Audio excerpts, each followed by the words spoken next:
You're listening to the OMG Hour.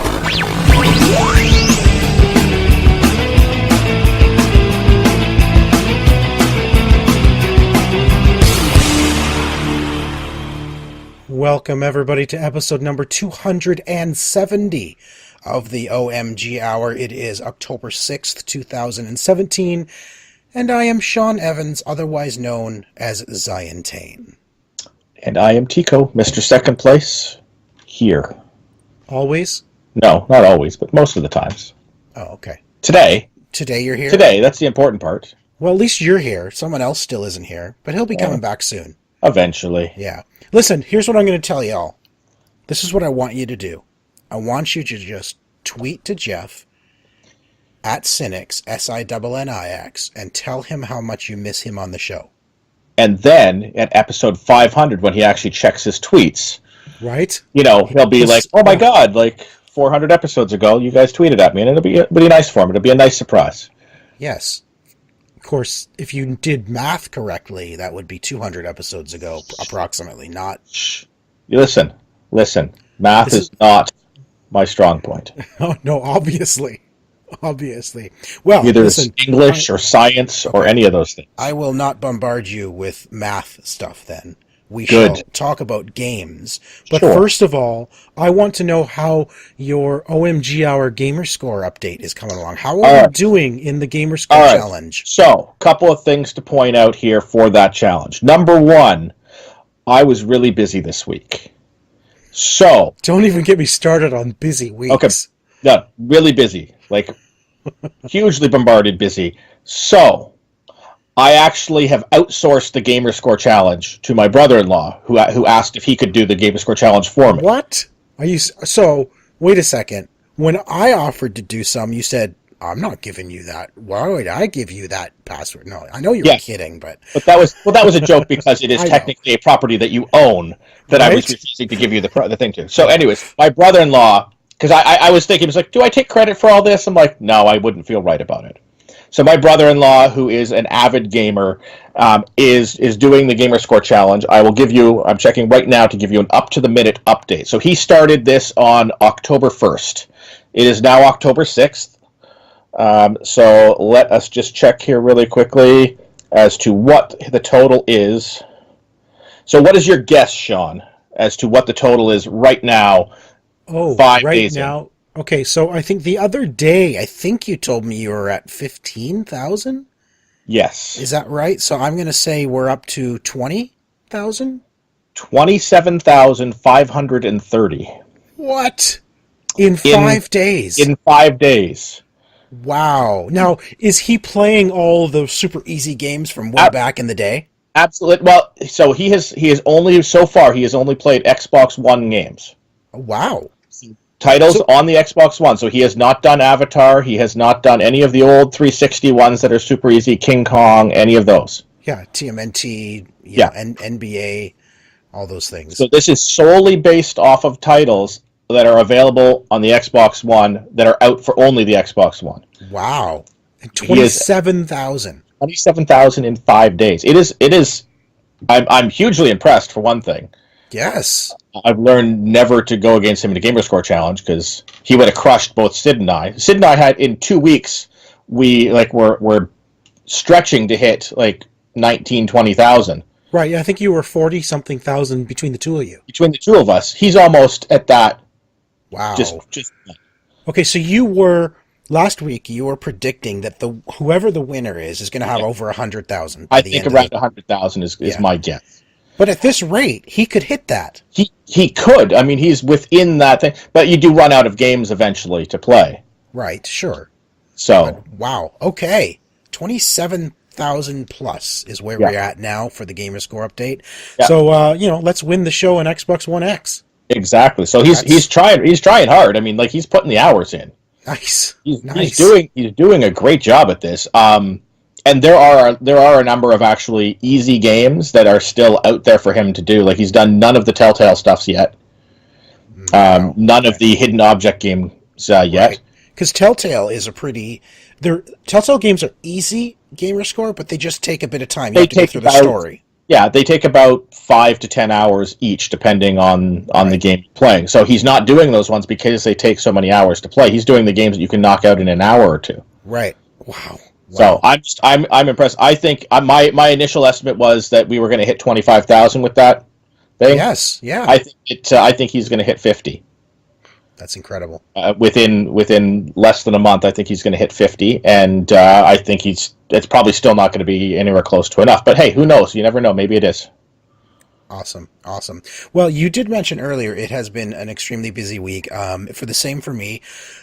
Tonight, being Friday when we're recording, is the first night I've actually come home from work and am not leaving again. For whatever reason, since last Friday. So I mentioned last week on the recording that I was going into Hamilton for Hamilton Comic-Con. So I was at Hamilton Comic-Con all weekend, working the Extra Life booth. So we were in a booth of a local game developer, board game developer. He created a board game called Stratos, and he had a table there. He agreed to allow us to basically come in with him and be there to help support and promote Extra Life while we're at the con. Yeah. So I did that. I spent the whole weekend there, and let me tell you, my feet were killing me by the time I finished. There was some great stuff at Hamilton Comic-Con. We managed to get several people to sign up for Extra Life right there on the spot. We had awesome. Probably a good, 50 people or so take more information with them to sign up on their own once they got home. So, we got the word out. It still surprises me how many people, even as gamers, have not heard of Extra Life. Yeah. It just kind of, it surprises me that so many people have never heard of it in this day and age. But I had a really, really great time. It was fantastic, and I'm not sure if. What was I going to say? I lost my train of thought. I'm sorry. It's literally been that kind of week that I haven't been able to stop and just think, and even today getting home, had to, preparing for the show, it's just been nonstop. But Hamilton Comic-Con, really great. What I loved about it was there was a kind of I'm going to say live Dalek from Doctor Who there that was actually roaming around. There was a guy inside that controlled it completely, and when he spoke, he sounded like a Dalek. That's right? Awesome. And, I love the little video you have there of some little girl hitting it too. I only noticed that tonight. The girl walked up to the Dalek and hit punched it. She's clearly a fan of the show and understands. Yeah. Yeah. So they were in a booth, Doctor Who booth, and it was great. I went up and I said, "Would it be possible for you to get the Dalek to say my daughter's name, Aria, who she loves Doctor Who like I do, right?" And she wasn't there. So he did. He actually did a video for her saying, "It's a shame you can't be here, Aria Rose." And basically he goes on to say, if you were, you would be exterminated. Exterminate.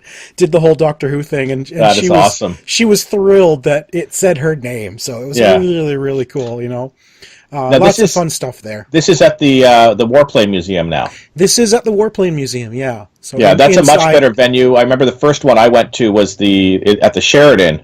Oh, downtown. And it was a small venue. Again, it was the first time that they did it, so it was a small venue. So it's nice to see that they're getting enough interest to warrant the larger footprint for it. Yeah, it was a lot of fun. Lots of fun stuff there. And I would do it again. It's a long day though. Let me tell you, standing on a concrete floor for I'm trying to think what it was, 9 to 5, so 8-9 hours a day, because we get there early to set up too, right? So standing on a concrete floor for 9 hours a day it's hard on the body. Not just the feet, but the legs, the knees, the back. It's everything. If you're not used to that, that sort of toil on your body, it really is not fun. Yeah, I ended up picking up a Dumbledore wand for Aria as well. It's a great movie replica version of the Elder Wands, and she's been wanting a Harry Potter wand for a long time, so I found a really nice one and for a fairly good price, and brought that home for her. It's excellent, and it's excellent that that's all you spent, because I've gone to these things before and spent far more than I intended to, because you see some really cool stuff at these things. There was a lot of cool stuff, but yes, the only thing I spent was something for area, and that was it. I didn't take anything else home, nothing for myself. There was a lot of stuff I would have loved to buy, don't get me wrong, but I restrained myself. Excellent self-control, sir. And then, so that was the weekend. And then Monday, I come home. Okay, so here's the thing. Monday, I ended up going back down to your place. You live in Hamilton. I live in Hamilton, yes. I stayed in Hamilton for the weekend. Went to my dad's on Saturday night. It was his birthday, so it was perfect timing. Took my parents out for their birthdays. Both are in September. Stayed at my dad's place. And then I'm driving home Sunday night, tired as all get out because of the weekend. And then I'm thinking to myself, oh, crap.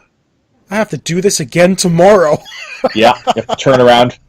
Basically. And do the same trip, and it's funny because where we went Monday night.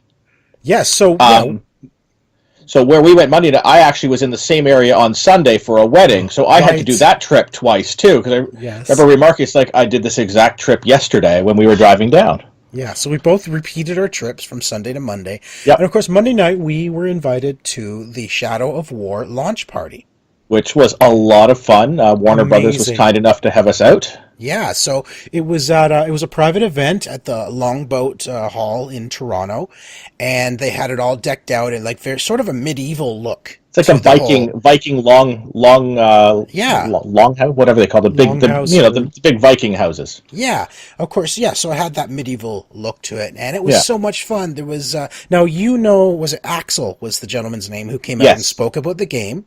And I don't recall though. Is Axel from Warner Brothers? Axel is from Warner Brothers. Yes. Okay. So Axel came out. He spoke about the game. It's coming out next week, of course. We should have a review of it here on the show once it's been released. Yes. But what was awesome is when Axel was up on stage, the two incredibly detailed orcs came down the stairs. Like those two gentlemen, so cool. The makeup and stuff like this. Yeah. So well done. Even up close, the makeup was incredible. Like absolutely incredible. And they roamed the whole event for the night. We had the chance to play the game. You and I have both played the game. Yes. You managed to get into a Citadel siege. Which now keep in mind, we were thrown into the game. Like we have no idea what the story is. We were just kind of, I don't know where in the story we were. So I think what they had set up was a demo mode. So it's like, hey, you want to try a siege? Like you're just thrown into the spot. You can run around and roam around. You can go into a siege. Like there's all of the different types of missions were sort of just dropped in the beginning area there. So you could try whatever you wanted without any tutorial or reminder of how the game plays. Right. Was difficult. Yes. Now, what I liked about when you were playing was the siege. Of course, in this game, you're able to create your own army from orcs that you have come to your side. Yeah. Orcs and trolls and urukais, all of them, right? You can basically, instead of killing them, you can have them join you and you create an army. What was cool about that, Tycko, is when you were playing it, it was just incredibly, like, you were being bombarded all around by enemies. So much everywhere, right? Yeah. And yet you were about to be killed by one of the enemy trolls. Yes. And one of your trolls got in the way and saved you. Yeah, jumped in and I think he took the guy's head off. That was pretty incredible. Yeah. You know? It's just the fact that you're going in with this full army of orcs and trolls and everything like that to do these things like these sieges and stuff. Now, I will say this. It was incredibly hectic with so much stuff going on because you're trying to figure out which of the guys there are yours, which ones you can attack, which ones you can't attack. As you're attacking them, somebody else is attacking them. You're getting attacked by somebody else. Oh, it's a lot of stuff going on all at once. And I imagine that they'll gradually, slowly build up to that in the game. Yes. Jumping right into that is very hectic. Yeah, and we had the opportunity to play the game, like I said, on 4K televisions in 4K. Yes. Yes. And now it looked beautiful. The one thing you and I did notice, however, was graphically, yes, it looks great. There's more color. But we didn't feel like there was a huge graphical difference from the first one. Yeah. And really that comes down to the fact that the first one came out at the end of the previous gen, and we have essentially played the definitive edition, which is The up-resed version. The up-resed version, which is kind of how the game was originally made anyway. Because it came out, I think, October or November, the exact same time the new systems came out.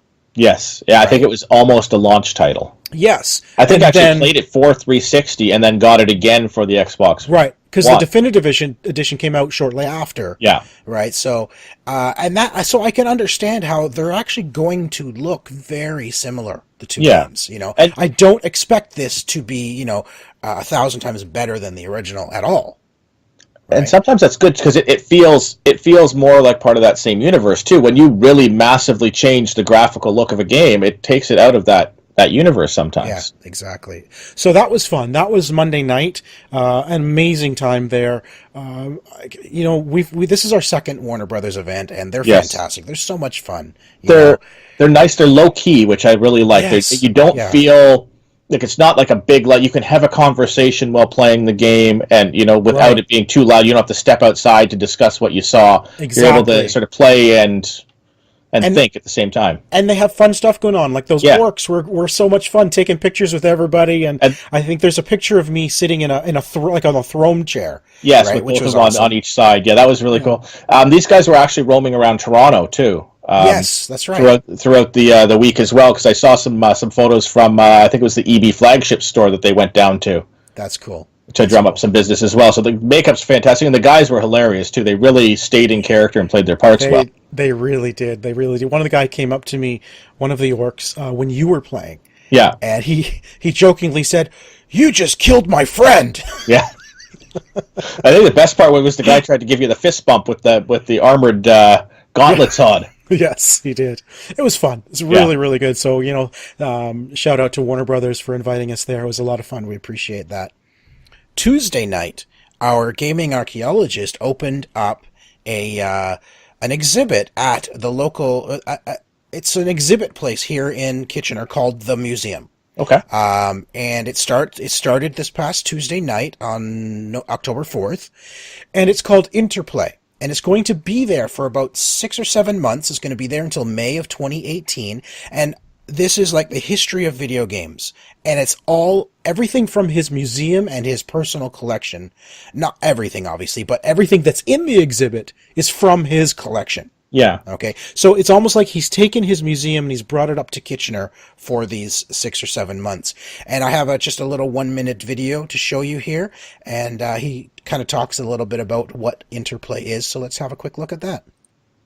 Hey guys, this is Syd Bolton, your gaming archaeologist, and today I'm actually on the road at the museum in downtown Kitchener, Ontario, Canada, where we've created a new exhibit called Interplay. I want to tell you a little bit about it and hope that you come down here to check it out. So right behind me, the first thing that you'll see is a recreation of a 1980 computer store, or 1980s computer store. It's pretty cool. There's all kinds of neat stuff that we just don't sell or buy anymore here, and that's just only one of the things that you're going to see here. There's things like a software library, old vintage computers, video games, and everything else. So let's take a closer look.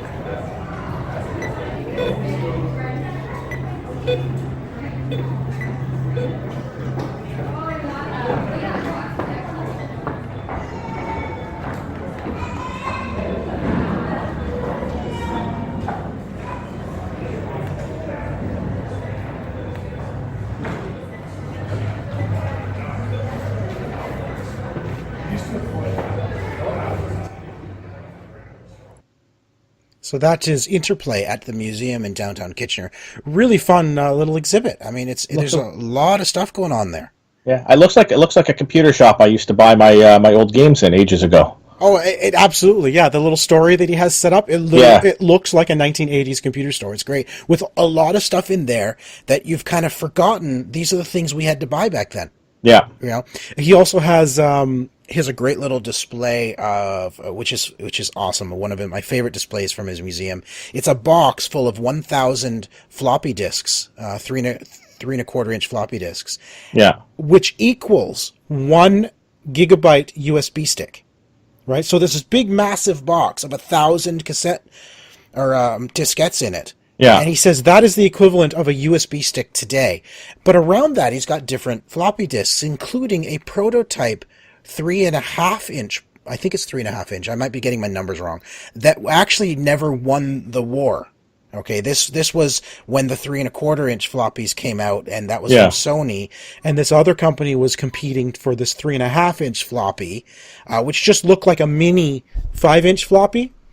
It wasn't the hard plastic like we're used to. Yeah. It was a regular floppy, only smaller, and it was like, you know, the Betamax VHS wars back then. They had these diskette wars, which I didn't even know happened. No, like right? I didn't know there was a format war back then. Right, so he has a prototype of that floppy disk that never actually hit the market.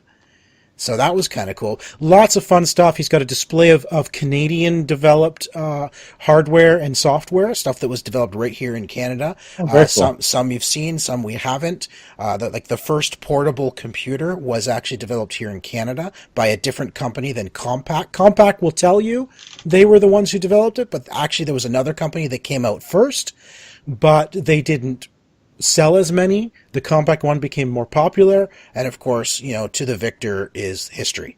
Yes. So, great exhibit. If you're in the Ontario area, Kitchener-Waterloo area, you definitely need to check it out. It's fantastic, worth walking through. Very cool. So that was Tuesday. Wednesday, I'm just running around that was Wednesday. Sorry, that was Wednesday night. That was Wednesday. Yeah, Tuesday I was running around with my family. Thursday night was again running around. It's just, like you said, crazy week. I've had zero time for anything, but last night I did sit down finally and jump into Cuphead. So I have now played Cuphead to see what all the hoopla is about. It looks great. And to see if I can be better than that famous reviewer that in 26 minutes couldn't get past the first level. I did better than he did, but I can attest that this game is brutal. It is brutally hard. No, you haven't died yet in the footage that you shared. I don't know how long it took you to get this particular footage. I am not going to. I'm not kidding. When the footage I'm showing you right now, probably my 20th attempt. Okay, not even kidding. And I like these kind of side scrollers, you know. Yeah. One of my favorites back in the day, which just came out, of course, on the Super NES Mini, is Contra Wars. You know, Contra 3, Alien Wars. You know, I used to be able to run through that game without ever dying. And this is kind of reminiscent of that, only it's faster. There's a lot, it feels like there's more going on. You have to be faster. You have to react faster. And the controls are a little bit awkward. But, having said that, the controls can be customized. You can remap buttons. Yeah. Okay, which is good. So if you feel like maybe it's not quite where you want it to be, you can remap things to make it easier. So there's a sort of a little hub world that you walk around, a la, Super Mario World, and then there's boss battles, which is just you against a big creature of some kind. Yeah. And then there's sort of the side-scrolling stuff. Now, the boss battles is what this game was originally only. That's all it was going to be, just boss battles, right? Exactly. Yeah. And then they added the side-scrolling stuff. But my goodness, Tycko, seriously, this game is brutally hard. I can see, however, that's really by design in a way that as you play the game and collect the gold coins, you can buy power-ups. Yeah. Okay, so after playing a game for a bit, I was able to buy a different type of weapon that is sort of like a homing missile. It's not a missile, but imagine just a laser gun that homes in on the enemy. So that would make the platforming part actually a lot easier. A little bit easier, yeah. Much easier. So after having got that, and it's one of those things that after I stopped playing the game, I realized, wait a minute, I should have gone back after I got the homing gun and tried that level again. I probably could have finished it. I got pretty close to the end of it. Yeah. But this game is, how do I put it?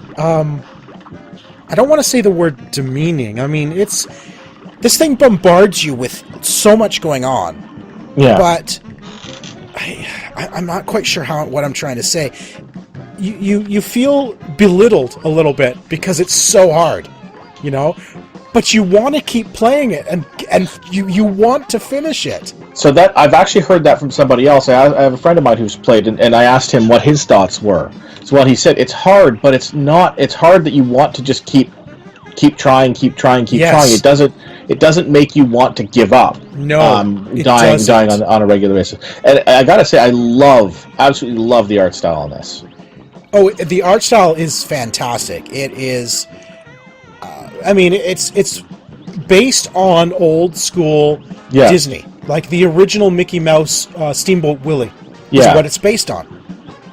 And in fact, you kind of see that by Cuphead himself. Like his body is essentially Mickey Mouse. That's Mickey Mouse's body with a Kool-Aid Man. It's like Mickey Mouse and Kool-Aid Man had a kid. Had a kid, exactly.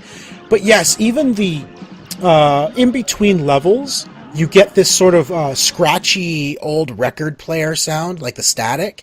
Yeah. And you also have the old school, like the film. You see the dirt and the remnants on the film itself as you're playing the game. So yes, it definitely looks and feels like an old school Mickey Mouse game. And they've it's a really great look. And the music is reminiscent of it too. You know, they've done a fantastic job recreating that era cartoon. Yeah, you know, I actually kind of want to get this for the new animated backgrounds that Xbox is rolling out. What? Oh, I didn't know anything about this. What is this? It's part of the preview program right now. Depending on what level you're in, they have new animated backgrounds, and I think you can create your own or put your own in. Oh. And so getting something like this as an animated background would be fantastic. That would be kind of cool, yeah.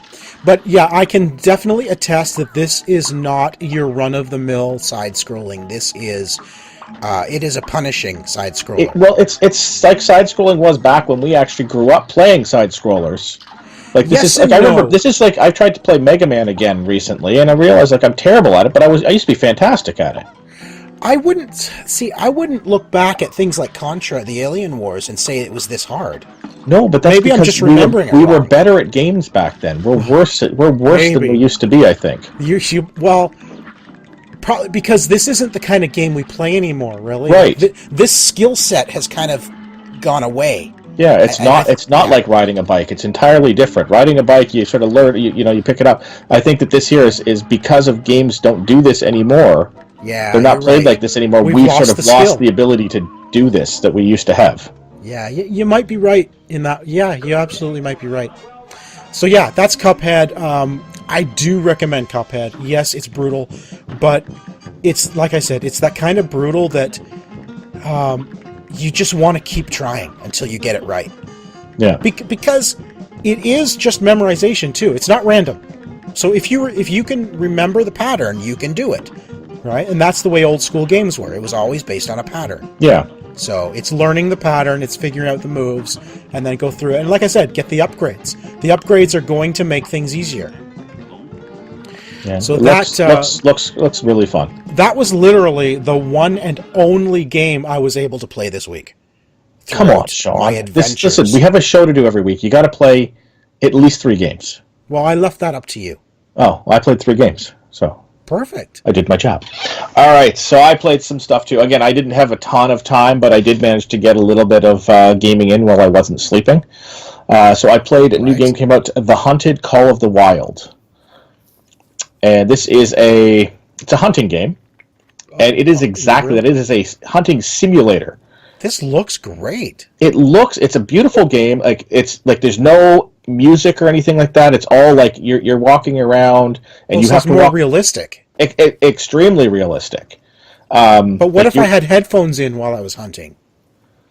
Well, I guess you could do the same thing. Get your iPad out and just plug those in and play. But you have to be quiet. You have to you can check your tracks. You can actually see which way the animals are going. But if you're running after them, you're making too much noise and they'll take off. Okay. And I'm not. It's not like this game is just full of animals. Like I'm in the forest and like you're walking around. It's like where's something to shoot?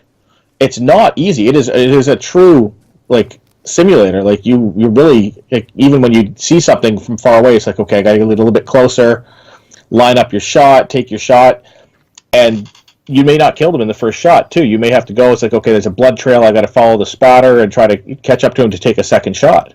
Oh, so you have to examine the ground and everything?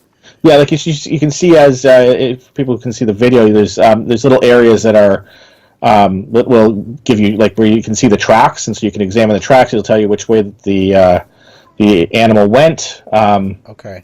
But it's really neat. But it is true simulation. There's no arcadiness to this.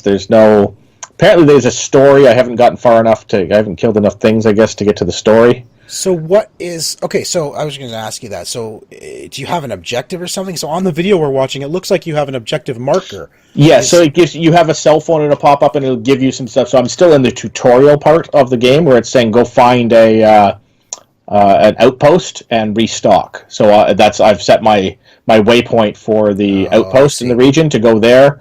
I can now fast travel there now that I've found it. And it lets me, I can sleep if I want to, wait till the evening or something like that, so I can sleep for a little bit and hunt at night, because maybe there's different animals that come out at night that you may have a shot, or have a better shot in the cover of darkness at stuff. And then you can restock your ammo and stuff like that and upgrade your weapons. I have not earned enough money to upgrade any weapons, so I'm stuck with the standard scope and standard gun right now. But you can hunt, you can get shotguns, you can get handguns, you can get your bow and arrow, which I know you were a big fan of. I love bow and arrow, so you can get bows and arrows. That's awesome. You can get compound bows, regular bows, and stuff like that. So you can go out hunting with the bow and arrow instead of with the gun. Now, what kind of animals are in this game then? So you are in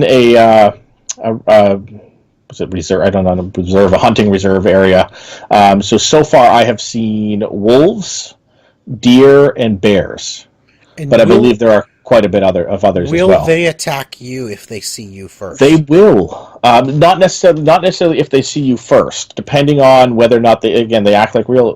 They'll run first. Like that's their first thing they'll do is take off. So if you're making too much noise, they bolt. Even bears. Bears are not overly, aggressive creatures. They're not going to come at you unless they really feel threatened. Well, unless you're carrying a pot of honey. Right. Exactly. So, no honey, which means you're probably okay. But yeah, I found if I've made too much noise, because again, you're trying to walk and slowly creep, and then I get impatient, as you know, in games. So I start running, and then everything takes off. So. My daughter would hate this game because it involves killing animals. Yeah. And I'm going to be honest. I mean, not everybody... there's a lot of people out there that would just never touch this game because the game is about killing animals. Yeah. So I kind of wonder who's the target market for this kind of game. I think like your hunters and stuff like that who are interested in a simulation game might enjoy this. It is well done. I'm terrible at it. Like I'm not good at stealth. Visually, it's gorgeous. It looks real. Yeah. So I mean, there's definitely a lot of work put into this game. So I've seen the hunting games before. I've never played one, so I'm kind of looking forward. I also have this provided by the publisher, so I'm hoping to also get into it and give a little bit of a review of it. Like I said, this week just was not conducive to playing games. So yeah. Awesome. What else did you play this week? All right, a little fun indie title came out called Let Them Come.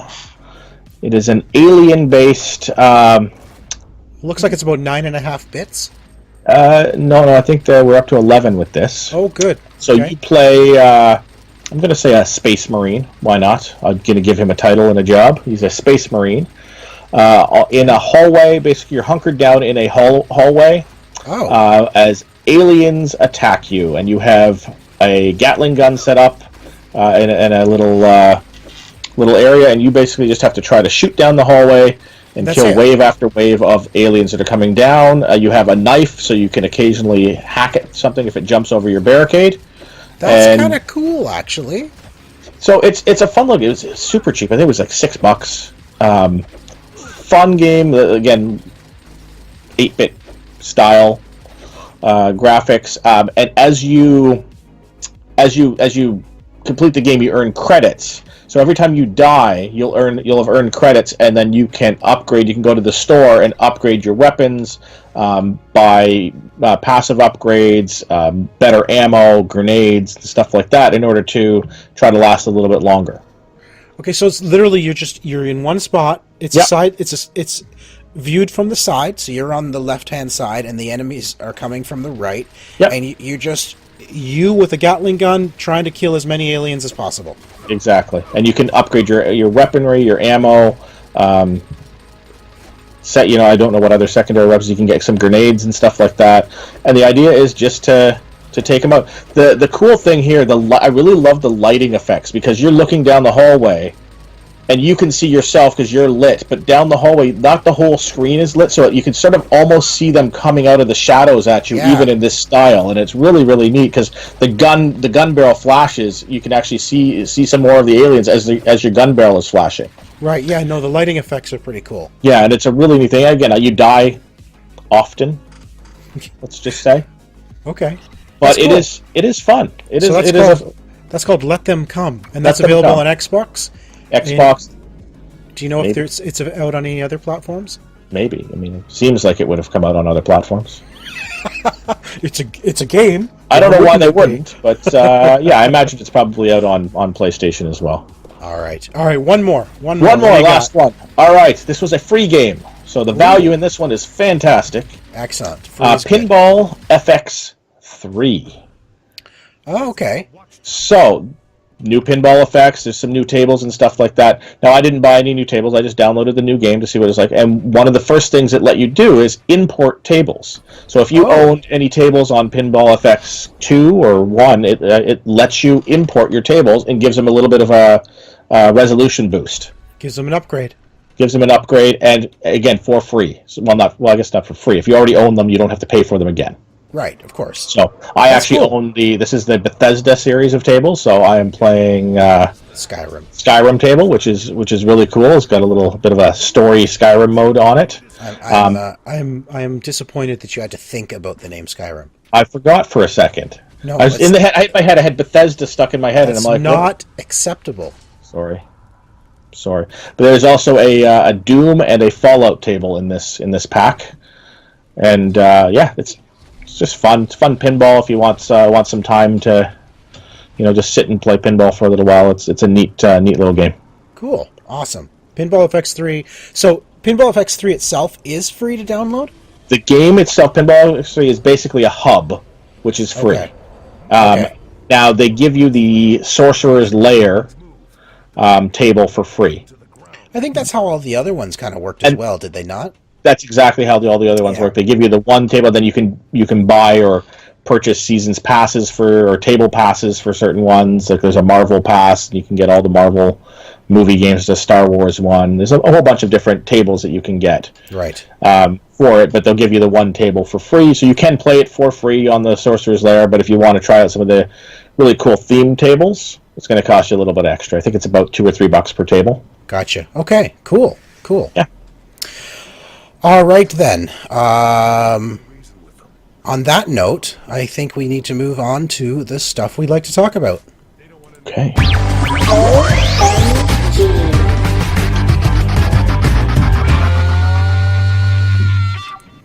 All right, so we just have a few things to talk about today. I don't know why, but lately, over the last couple months, gaming news has been super boring. Have you noticed that? It's been very slow. There's not a lot of super interesting or exciting things. There's nothing super exciting happening.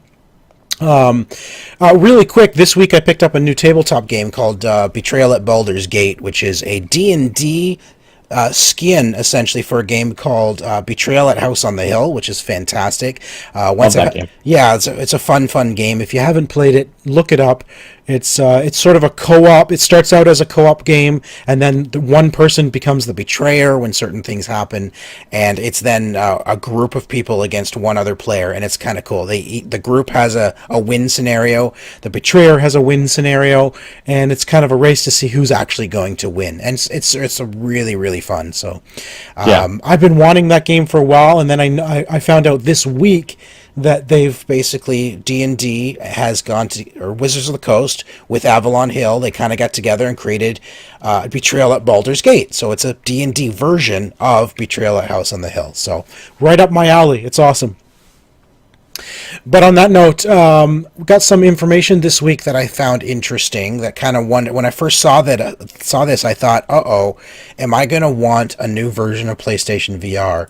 Because Sony has announced that PlayStation VR is getting a hardware refresh. Now, well, of course you want it. Of course you need it. Well, at first I'm like, "Uh-oh, what are they doing different?" Yeah. So basically what they've changed for me personally is no big deal. One, they've made things a little bit more streamlined. The cable coming off of it isn't as thick. Apparently it's a little bit easier to handle, which has never been a problem. Jeff and I have both said that cable never gets in the way, so we've never really found that an issue. The other thing they've done is they've come out with new headphones that essentially attach to the back of the headset and come around right to your ears. Right, so it's kind of like the way the Oculus Rift has built-in headphones.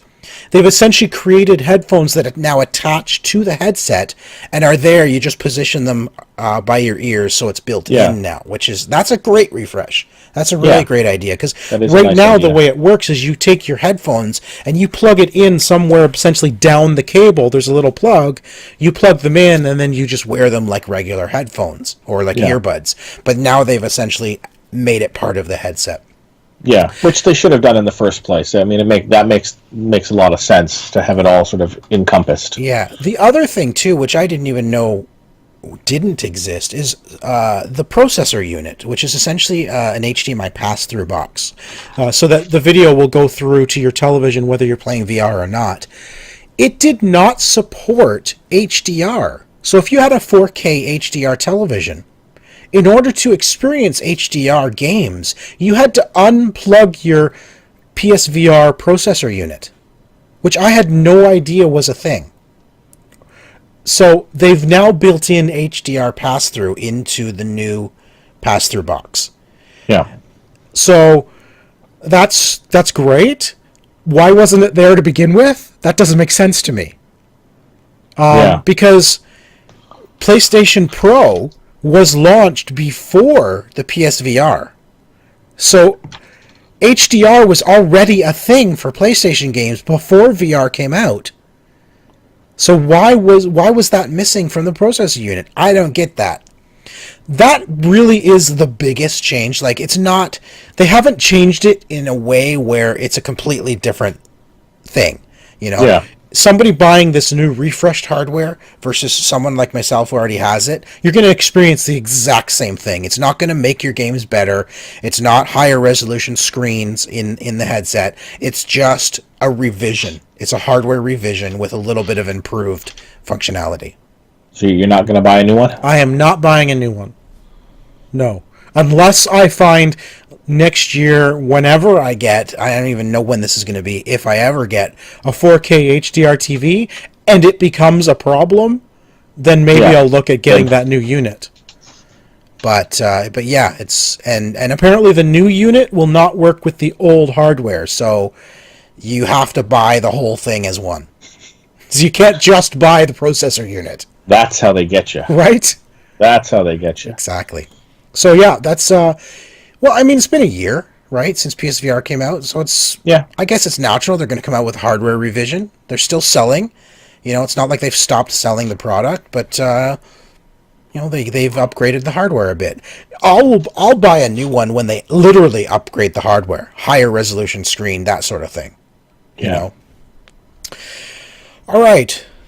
Let me look at our news. The next thing... on top of this, I just wanted to mention that PlayStation Blog has mentioned that in a year, there's actually been over 100 VR games launched. That's pretty incredible for this new platform. A lot of games for a new format, basically. It is, yeah. But, I'll be the first to say there has been no killer app for VR yet.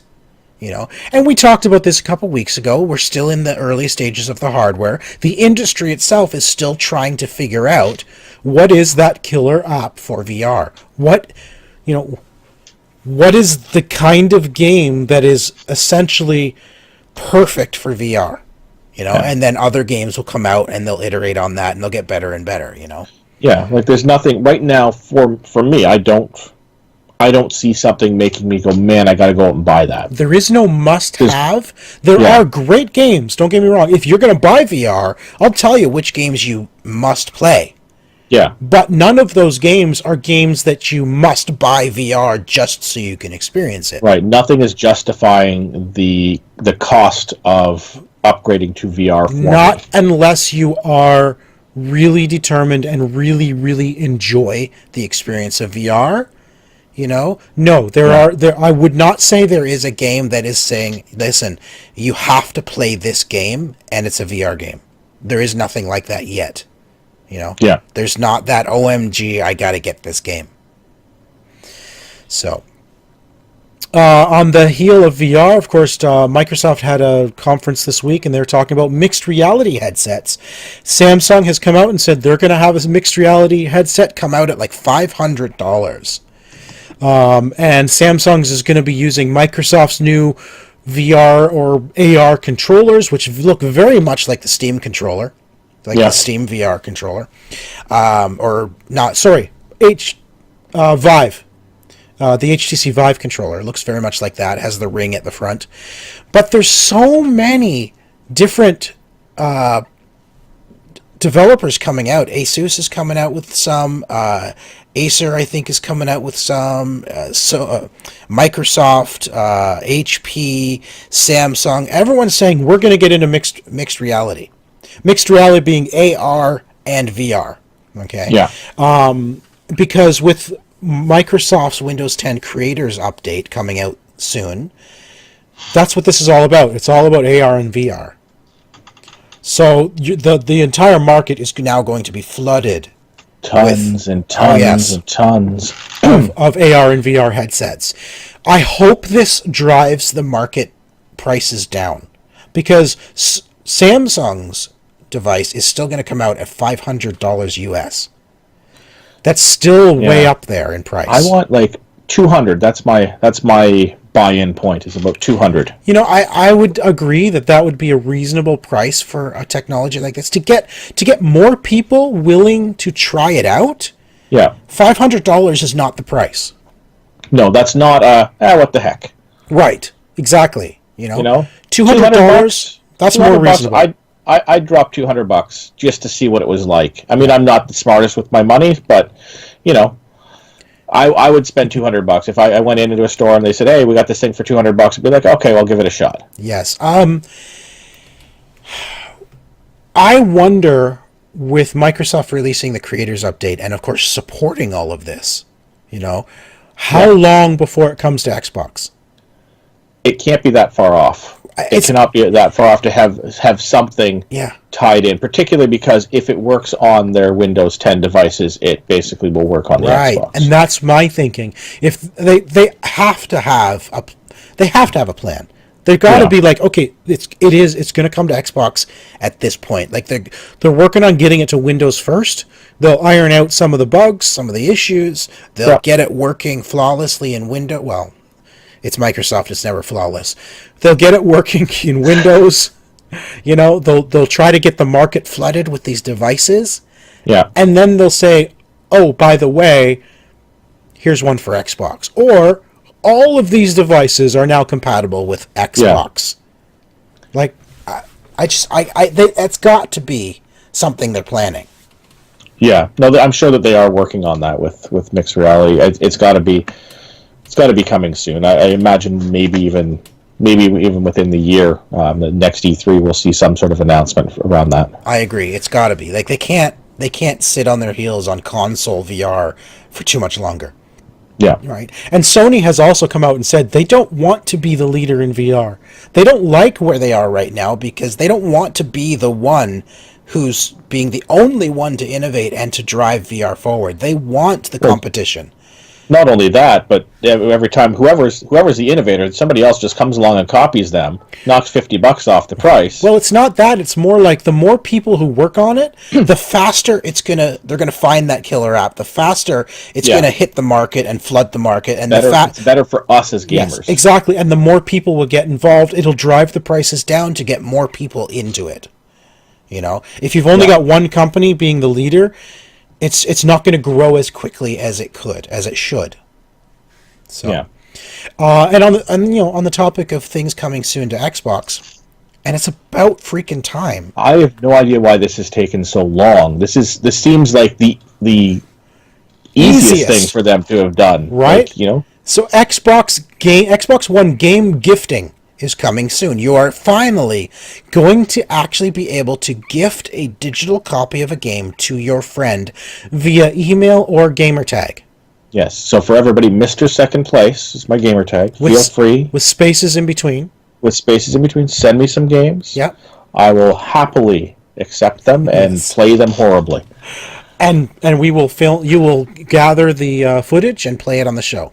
Yes. The first 4.5 minutes. Yes. I, of course, am Zion Tane, but I'm really on my Xbox. So, when PlayStation offers game gifting, Zion Tane, XiantaYne, that's, just throwing it out there. But yeah, why has it taken so long for us to be able to gift games to people? It seems like, why should I have to, if I want to give a friend a game, why should I have to go to the store? Why should you have to leave your house? Yeah, like buy a code and email them that, like, okay, here, I'm going to text you a code for $50. Yeah. And then go into the store and buy this game. Right. Like, I should be able to just go on, say this game, send a code to this guy here, he redeems it, and done. Exactly. It's about time. I'm happy to see it coming. I hope more systems. I hope PS4 takes this as well. Steam has had this for years. You've been able to gift games to people on Steam for years, right? So Xbox One is doing it. I hope Sony takes notice and does it as well, because it just makes sense. Especially and Nintendo, while we're at it, why not? Everybody get on board. Sure, except Nintendo still needs to figure out how to do online stuff and at the same time allow me to redeem codes online, not wait till I get home, turn on my system, type the code in. Why is there no store online for Nintendo? Is it only is there store only? Like, they don't have a separate store? There's no online store for Nintendo. I can't log in with my Nintendo ID and purchase a game digitally. I have to do it on the device. Well, that's silly. Yes, that's it is. Just plain silly. Oh, and that's why. Because Nintendo, when you buy a game, it's tied to that one device. And that's it. Oh, right? Well, that's silly as well, Nintendo. Don't do that either. Of course it's silly, and it's stupid. They shouldn't do that. All right, 3 more things. We got some news, some game announcement news. All right. Next week, if you're on PS4, you can test drive Gran Turismo Sport. As of next week, when you're listening to this, so that would be the week of October 10th, I guess. Yeah. Approximately. Gran Turismo Sport, you can go in and test drive it. So this is, I guess, way back in the day, they had the Gran Turismo, what was it called? Prelude. Oh, the demo. Yeah. They charge you $40 for. The $40, so the $40 demo, They're not charging you $40 this time, but you can go in and check out Gran Turismo Sport on PS4 next week. So I'm going to download it. I'll give it a try. I'm sure Jeff will probably be giving it a try as well, because this is up his alley. Being a simulation, But I'm just going to say, simulations are not as fun as arcade racers. Yes, and guess what? True. Jeff's not here to tell me I'm wrong. So, well, I mean, when you're wrong, so it's okay. No, I know I'm right. He just will tell me I'm wrong. Yeah. But he's wrong. I just, that's the way it is. Well, we'll see. We'll see when he comes back to rebut that. And also on PS4, the PlayStation, the PUBG, PlayerUnknown Battlegrounds developer is in talks about a PlayStation 4 version. So, in talks means it's not coming soon. Yeah, I actually heard the other day that the Xbox exclusivity may extend an extra year. Oh, are you serious? Yeah. By that time, no one on PlayStation 4 is going to care about it. No, you really, with these games, you've got to get them out. Like, I'm surprised that people on Xbox are still interested in it, because it's been out on PC for so long. True. Well, not really. PC. Well, I mean, 6 months. Okay, maybe. But if you're talking forever. about another year, are you talking like 2 years on Xbox? That's what I read. I don't know how accurate it was. I mean, it was a tweet, so who knows? True, but can you imagine if 2 years after it hit Xbox, it comes to PS4? Who's going to care about it by then? Yeah. Well, unless it's still, I don't know. It depends on how they expand their game, right? If they still have, still have some stuff going on, like Overwatch is going on. What now? What for time? Yeah. Overwatch is just over a year old.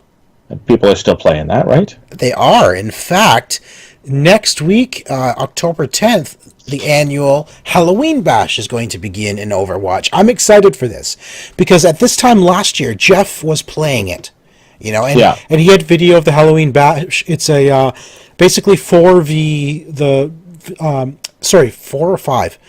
It's your group against the AI, right? So it's not PvP. I could be good at this. Yeah, it's PvE.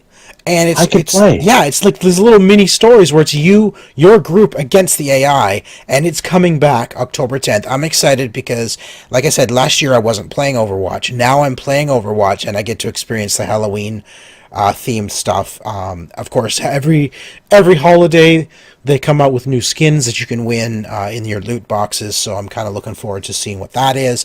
But yeah. I'm really looking forward to getting into the Halloween bash in Overwatch and experience what Jeff experienced last year. I have no idea yet. They have not talked about what it is exactly. There's been literally a teaser trailer that showed nothing. It's just, it's coming. But there's no talk. There's no news yet. 4 days. 4 days once your tryptophan wears off. That's right. You can hop in and play some Overwatch. That's right, because it's Turkey Day coming up for Canada. It is. We have a weird thing where we do our Turkey Day in October. Yeah, well, that's it's the proper way to do it, isn't it? Yeah, I know. Just for our American friends who don't quite understand. Just like the proper way to say the last letter of the alphabet is Z. Because, we're all proper here in Canada. That's right, All right, well, that is pretty much it for this episode of the OMG Hour. This has been episode number 270.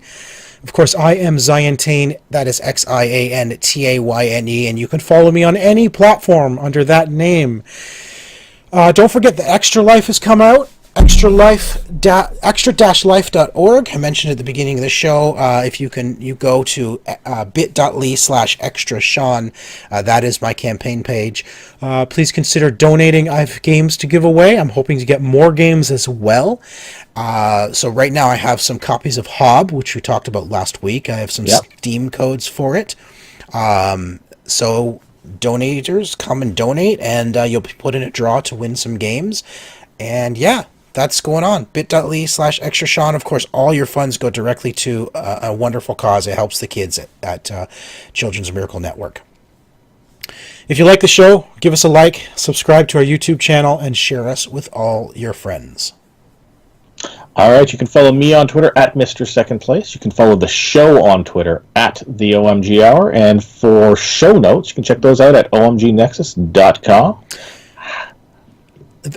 That was it, right? I didn't miss anything. That is it. I was looking this time. It looked like you were going to say something else. I was thinking I may have missed a line, but I did not. You did not. Anyway, everybody reach out to Jeff. Tell him how much you miss him on the show and you want him back.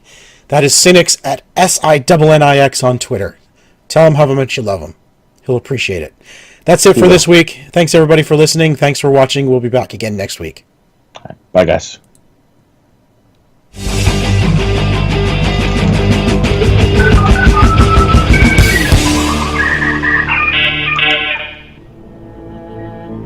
This has been an OMGNexus.com production.